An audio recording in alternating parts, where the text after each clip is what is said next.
This is probably the most obscure jersey I own. Let's see. Can you guess who this is?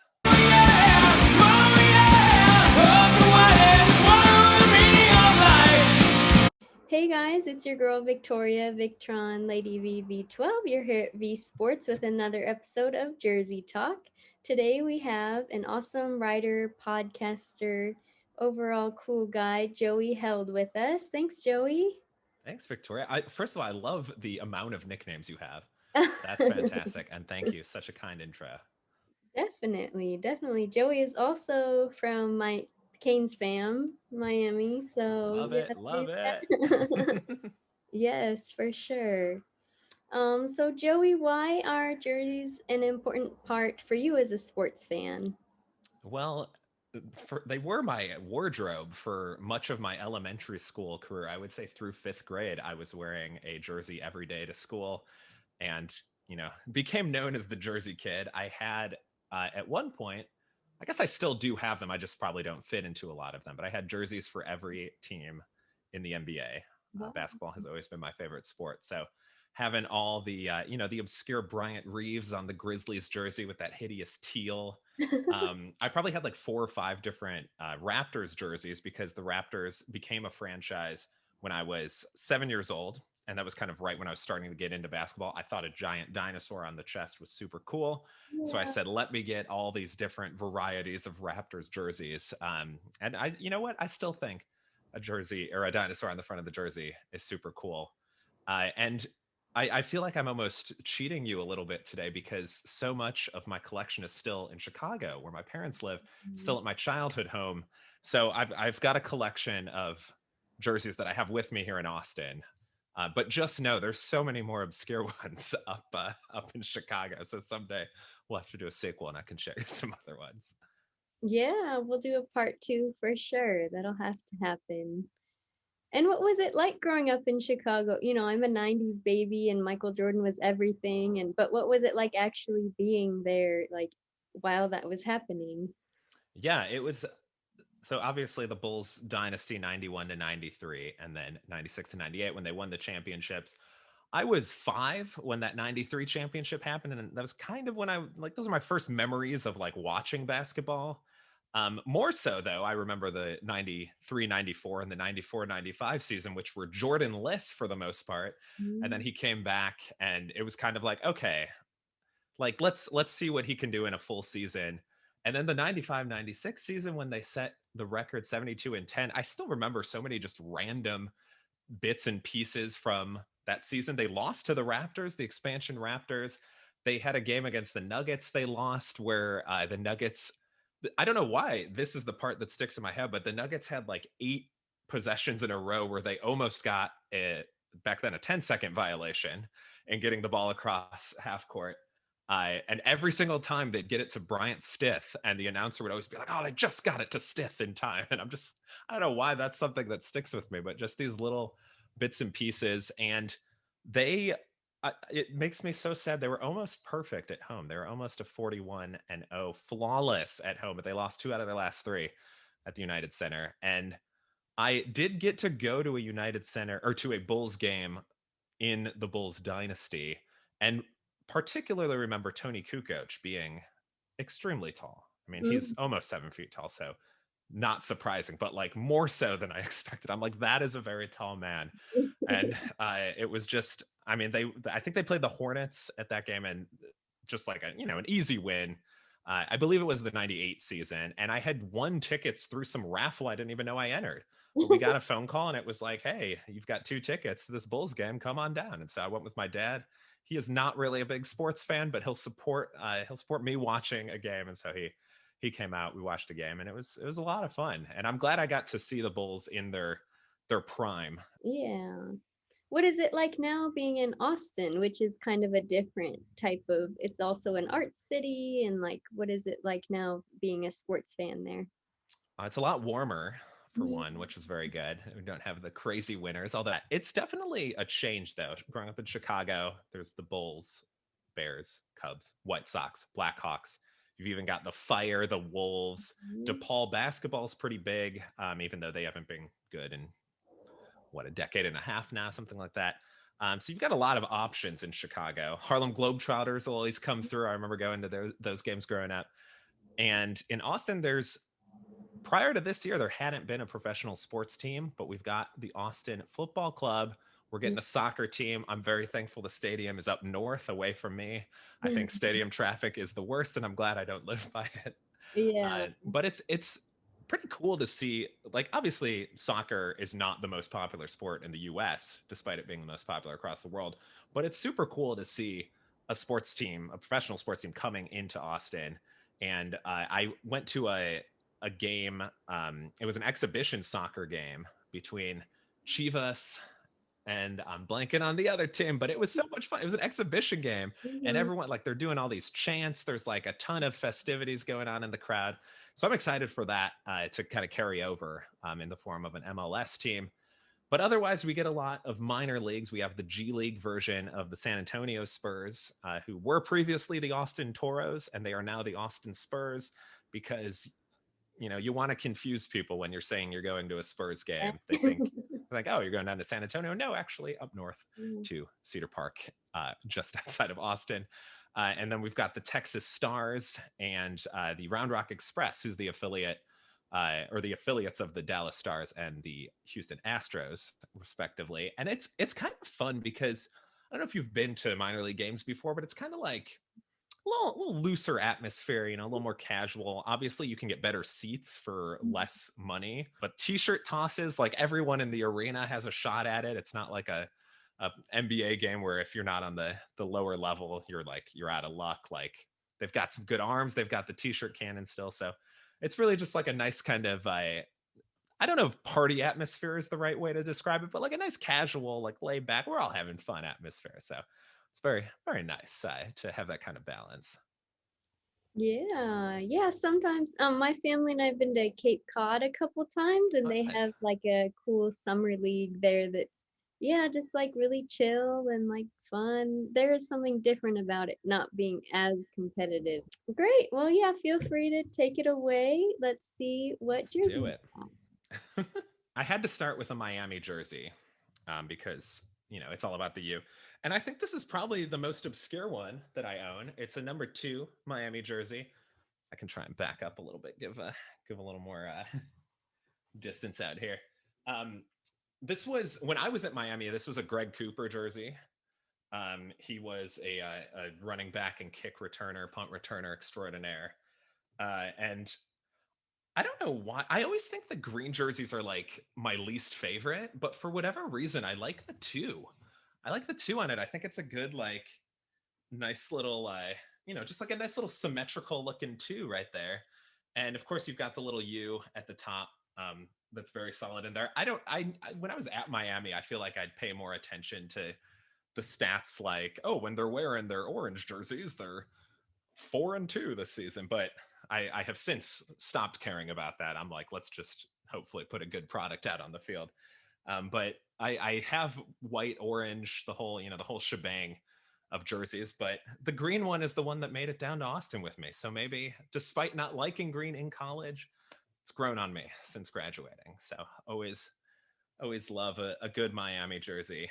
And then I've got a couple of reversible jerseys because I don't know if you remember when this was the hot craze of having 2 jerseys in one, essentially. So one of them is this Stephon Marbury on the Timberwolves, which is always great. Love some Starberry. We've got the white on one side, the blue on the other side. I do remember buying this. Oops, there's there's the inside and the outside. I do remember being disappointed that it wasn't black on the other side because I think the black Timberwolves jerseys from the 90s were, I mean, I'm just picturing Kevin Garnett like just outworking everyone else with his bony elbows and grabbing every single rebound in the vicinity, and it was spectacular. So I remember when I got this, I'm like, why isn't it black on the other side? That would have been so cool. But it's fine. It's nice. And this actually might be the last NBA game. No, the last Spurs game at least that I've been to, the San Antonio Spurs game. So San Antonio, hour and a half from Austin. So occasionally go down for a basketball game. Last game I went to, I had my girlfriend wear this Stephon Marbury jersey. They were playing the Timberwolves. And Spurs fans were very polite. They like they're she was getting more attention from like other Timberwolves fans that were, like, hey, like where she's not a Timberwolves fan. She doesn't have any ties to Stephon Marbury, but I was just like, this will be fun. Why not? And there was one fan. The Spurs are winning by like 10 or 12 at the end. They're just dribbling out the clock. So we're like, okay, we'll beat traffic. We'll get out. And we're leaving, and we pass a row of Spurs fans, like all decked out in their gear. The one at the very end, so quietly, was just like, please leave. Like as we were walking by. I thought that was so funny. And then my other enjoyable uh, reversible jersey. You remember this hideous Pistons logo with the knight? Like it's like a chess piece on fire. It's so it's so bad, but I love it so much. And this is a Grant Hill. Of course, it's white on the inside, which I think, I mean, you really get the chess piece popping on the white version. Goodness, I can't even get it untangled. It's so hideous. Look at those block 33. It's like so good. This is the 90s. This is like the epitome of 90s jersey action. And my Grant Hill moment is actually when he was on the Suns. We went to a Suns Heat game. A good friend of mine who still lives in Austin now, I met him at Miami, and we went to a Suns Heat game. Steve Nash was his favorite player. So he invited me. He's like, hey, I've got an extra ticket to this Suns Heat game. You want to come? I said, that sounds hot. Because Suns Heat, I'm so sorry. The actual Grant Hill moment in this game, he got a steal. He had a breakaway dunk. He pulled up from the free throw line, took off for this dunk, and I'm convinced he had it. I'm convinced he was going to dunk this, but Udonis Haslem, the eternal, timeless Udonis Haslem, came in and fouled him. That's how you know this was many years ago. Udonis Haslem was actually playing in the game and not just being there for moral support. And he fouled Grant Hill. Grant Hill went to the free throw line instead. But I'm convinced we would have seen perhaps the greatest dunk of all time. And Grant Hill was like 37 then already. Like it was so spectacular. I love Udonis as well, but I wish he had just stepped out of the way for that and let it happen. So sad. This is probably the most obscure jersey I own. Let's see. Can you guess who this is based on the number? It's a Charlotte Bobcats. Um, Man, I don't know. I was a big Kemba Walker fan. I still am, but I don't even know. 24. Nothing's coming to I mean, mind. that's totally fine. It's your two-time three-point champion, Jason Capono. Okay. Uh, I don't know why I have this jersey. There's real no, like, people would say like, oh, you remind me of Jason Capono, during like pickup games. If I'd start just only shooting threes, they're like, like Jason, because this was after one of the years he had won, so that's how people knew his name. Otherwise, they were like, I don't know who that is. So maybe that was it. I found it for cheap somewhere, and I'm like, no one owns a Jason Capono jersey. I'll have it. And then a similarly awkward one. I only got this because of I love this Golden State Warriors jersey with the bridge. I did get this before the Warriors were good, so now owning it, people just think I'm a bandwagon fan, which is fine. I'm not upset about it, but I just wanted to see. I was like, who's the most like unknown player on this team? The answer was Reggie Williams, who also ended up on the Bobcats at one point. I am unsure what team, if any, he is on now, but I always love a good lefty shooter, and I think Reggie Williams fits the bill. He wasn't like your Coutinho Mobley level of like dead eye accuracy, but like he was a pretty solid shooter in his day, and so I always like it. Like it just looks so smooth when a lefty shoots a jumper. And then the last jersey that I have, I'm sure you've seen all these cityscapes, these city custom jerseys. Do you have a favorite out of the bunch? Like how Brooklyn does like their black and white. I like how they just did the Basquiat. Is it Detroit that has like the comma in it too? And I'm like, this is probably the only jersey that actually has a comma on it. So Yeah, well done punctuation wise for right? the Detroit ones there. I think my favorite is again just because I love like the super colorful one. So I love the Valley of the Suns. You might be sitting at home wondering who's number 64. That's not Chris Paul or Devin Booker or anyone like that. No, no, no. It's Nintendo. This fun player I would highly recommend. Works just as well as a mustachioed plumber. That's me being a big old dork, and I love it. I'm fully prepared to wear it outside and have people either laugh or high five. I feel like in Austin it would go over pretty well. They'd be like, "Yeah, I played N64 too." I'm like, "I know, man. We'll dap, but from 6 feet away." What were some of your favorite Nintendo 64 games growing up? So Super Mario 64 is definitely Classic. up on there. A Mm-hmm. classic, Mm-hmm. needs no introduction. Just like so creative, such a cool game. Still super fun to play. Like I've played Yeah. it within the last year. Still a lot of fun. Mm-hmm. I also loved Tony Hawk's Pro Skater, which is not unique to N64. It was on all the platforms of that time. I guess systems is a more accurate name. But still just a lot of fun. My favorite was Kareem Campbell. Loved his ability to ride a rail for an extended periods of time. Right. I also loved Ken Griffey Jr. Or Major League Baseball featuring Ken Griffey Jr. And then the sequel Mm-hmm. Slugfest. Mm-hmm. Just catchy music. There's not really an announcer. Ken Griffey Mm-hmm. Jr. will occasionally come in and he'll be like, "Great play," and I'm like, "Thanks, Ken. Like. Appreciate your input." And then I'll also give a shout out to Star Fox Oh, because that yeah. was a game I somehow missed when it came out. I got it like several years after it came out, but still a lot of fun. Always a good time. How about you? A '90s child, I'm sure. Plenty of hours on the old joysticks there. Yeah, yeah, and like my brothers when we were when I'm the oldest, so we had a GameCube too. So Ooh, like yeah. when so we always loved Mario Kart like on all platforms. And we enjoyed Madden, but my brother he's so competitive, he would get mad if like the other team scored one touchdown. Ooh. He'd like throw the remote down and walk away. We'd be like, "Wait." Wait, you're still winning by a lot. It's okay. Yeah, I think we're gonna win. I had a friend who did something similar to more so with NFL Blitz because you Mm. could play those in just a few minutes, but he'd turn the game off before it ended, and he was like, "Well, you can't prove it."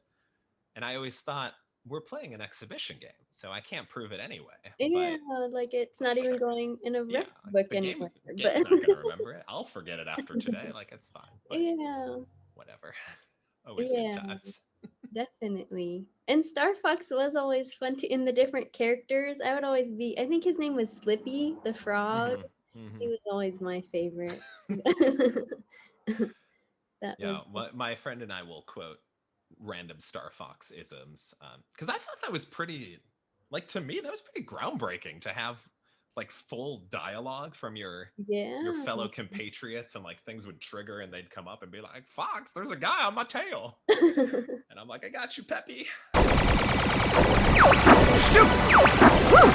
That was too close. In quarantine, have you like picked up any video games or hobbies again or I have, yeah, I've done a few N64, just like throwbacks, and then I have a PS4, so have done some Madden, some my NBA 2K. What do I Mhm. have? 17. I don't get it every year. I'll just like every like 5 years, I'll be like, let's see what's new in the sports world. Yeah. Also MLB The Show. Mhm. My favorite. So okay, this is I love games that just throw in like random Easter eggs. Mhm. And in the show, they'll have a beach ball come onto the field sometimes, Uh-huh. which happens. I mean, if you've been to a Dodgers game, you see the Yes. beach balls Yeah, just flying around, everywhere. and they have multiple animations for it. So sometimes the beach ball's on the field, and they're like, "Well, now there's a beach ball on the field. We got to have a break in the action." They'll show the outfielder go over. He picks it up. He's like, "Get it out of here." And then there's also one where he can't catch the beach ball because it keeps blowing away every time he gets near it. And it's just like a little goofy, like 10-second interlude of him like bending over and then it like blows away. So he has to run over again. And finally he catches it and throws it, like, "Get this out of here." And it's just, Mhm. I'm like, that's such a stupid thing, but it's so funny. Like, it's such a Yeah. nice little gem to throw in there. And then Definitely. as far as other hobbies, I actually started Crisp Bounce Pass, my basketball and pop culture newsletter. Mm-hmm. I figure I have a weird encyclopedic knowledge of basketball, but always love learning more about it. And so issues have ranged on things of like good basketball cameos in shows like Portlandia or Parks and Rec, to the strangest basketball cards out there. I'll do deep dives into various players. Like the most recent one was Dominique Wilkins. I think the first deep dive I did was on CJ McCollum. They both have released their own versions of Wine. CJ, of course, being a fellow journalism student like us, he has his own podcast. He's written for a few different publications, and so always love seeing what players get up to off the court. And the whole impetus behind that was there's like so many places you can just get analysis of games or like see the box scores and geek out over like, is Kawhi better than LeBron was at his age? And it's like, that's all well and good, but like I like the weird stuff about basketball. Like give me Boban Marjanovic going to the Texas State Fair and like trying funnel cake for the first time. Like I think that's way more interesting. And so that's what the newsletter tries to capture. And really, like, I don't think you need to be a diehard basketball fan to enjoy it. I think that's something else that I'm like, I don't want you to ever feel overwhelmed by like analytics or anything like that. I'm like, I just want to tell some fun stories. And so that's been a real fun. Like, I was not expecting to enjoy it as much as I do. And then I'd also recommend a putting green.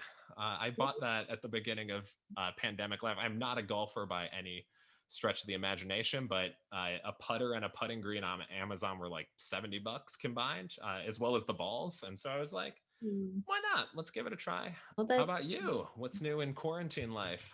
man. Yeah, it's been. I feel like I haven't really learned like done anything new, but I mean, I've tried to like improve my Photoshop skills. I like color when I just need like a mental break. Ooh. Vans had like these free printable like I don't know. I didn't feel like buying a whole coloring book, so I just but yeah. Awesome. Well, where can people find you? Where can they sign up for the newsletter? Or if you're on social media, where can people keep in touch with what you're working on? Yeah, sign up for Crisp Bounce Pass at crispbouncepass.com. Crisp like a crispy piece of bacon. I occasionally people think I'm saying Chris, like the name Mm. Chris, which I mean, I don't know what Crisp Bounce Pass I will redirect you to, but maybe there's something cool there too. So you can give that a shout as well. And then I'm on Twitter at Joseph Currency. So come say hi and let's chat about all these obscure music songs we like. Yeah. Yeah, that's so fun. You have so much knowledge about so many different things and that's exciting to be able to tap into all of those different things and relate to so many people, I'm sure. So, It's just being curious about the world around you. And it's fun. yeah. Yeah, definitely. Awesome. Well, you guys know to follow V Sports, V with three eyes. It's awesome to have another great Jersey Talk episode. Thank you again, Joey. I really appreciate you. Yeah, thanks so much for having me on. And of course, it's all about the yeah. Hey, always.